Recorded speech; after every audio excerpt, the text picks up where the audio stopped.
Assalamualaikum warahmatullahi wabarakatuh. Perkenalkan, nama saya Karissa Sofa Wailah dari Program Studi Manajemen Dakwah dengan NIM 040204222021. Pada kesempatan kali ini saya akan menjelaskan materi yang berjudul Pendekatan dan Strategi Dakwah.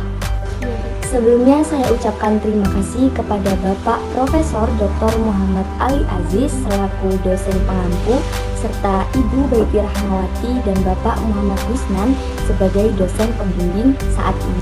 Baik, saya akan menjelaskan beberapa topik, yakni topik pertama mengenai pengertian pendekatan dakwah, topik kedua mengenai pendekatan dakwah secara struktural dan pendekatan dakwah secara kultural, topik ketiga mengenai strategi dakwah, topik keempat mengenai asas-asas yang menentukan strategi dakwah, topik kelima mengenai cara dan strategi berdakwah.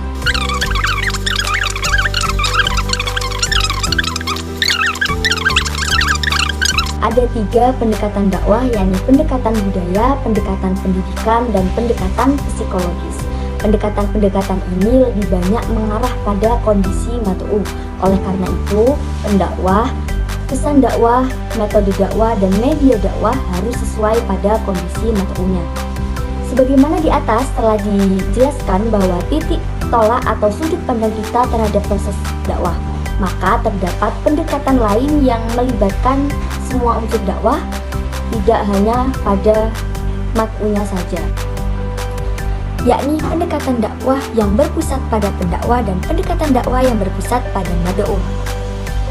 Mad'u di sini memiliki arti manusia yang menerima dakwah, dapat juga diartikan sebagai mitra dakwah ataupun objek dakwah. Pendekatan dakwah yang berpusat pada pendakwah memfokuskan unsur-unsur dakwah lainnya yang sesuai dengan kemampuan pendakwah. Sedangkan pendekatan dakwah yang berpusat pada mad'u memfokuskan unsur-unsur dalam upaya penerimaan mad'u. Pembahasan kedua, saya akan menjelaskan mengenai pendekatan dakwah. Jadi pendekatan dakwah dibagi menjadi 2. Yang pertama pendekatan dakwah secara kultural, yang kedua pendekatan dakwah secara struktural. Saya akan membahas terlebih dahulu mengenai pendekatan dakwah secara kultural. Sebagaimana yang kita ketahui bahwa kultur itu memiliki arti, yakni budaya.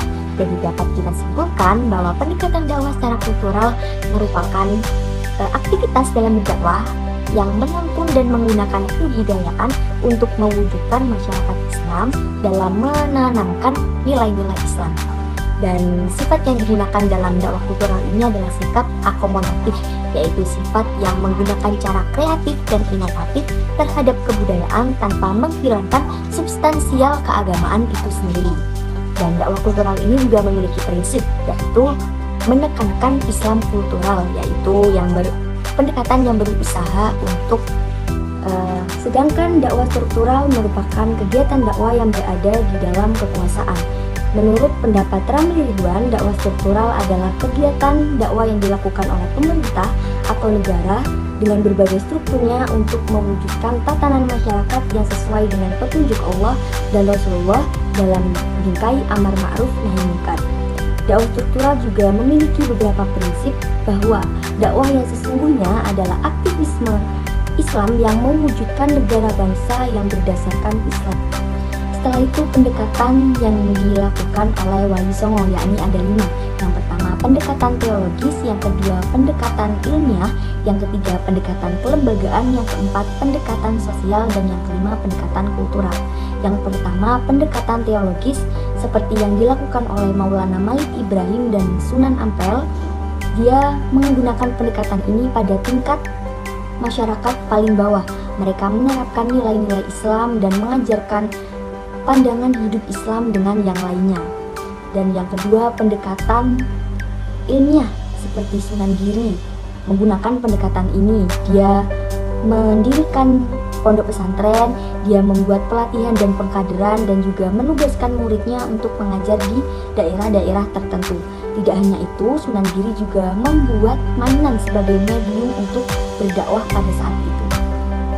Yang ketiga yakni pendekatan kelembagaan. Tidak semua anggota Wali Songo melakukan dakwah di masyarakat-masyarakat kecil saja, tapi juga ada yang di pemerintahan seperti Sunan Kudus dan Sunan Gunung Jati. Jadi pendekatan kelembagaan ini lebih berfokus pada ilmu politik dan juga tatanan pemerintahan seperti itu. Yang keempat yakni pendekatan sosial yang dilakukan oleh Sunan Muria dan Sunan Bonang. Pada saat itu mereka lebih suka hidup jauh dari keramaian, jadi dia memilih untuk melakukan dakwah pada masyarakat-masyarakat di pelosok. Dia mengajarkan dan menanamkan ilmu-ilmu keagamaan dan juga membina kehidupan sosial di daerah tersebut.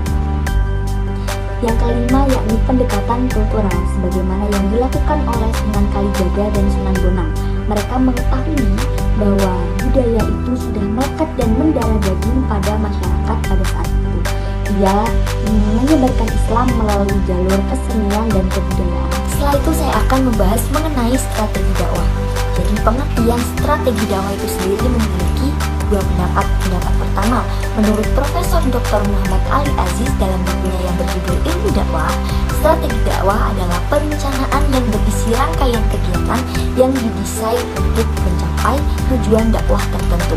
Sedangkan menurut Haji Malayu, strategi dakwah merupakan penentuan cara atau penentuan rencana yang harus dilakukan mungkin untuk mencapai hasil yang optimal, efektif dalam jangka waktu yang relatif singkat untuk mencapai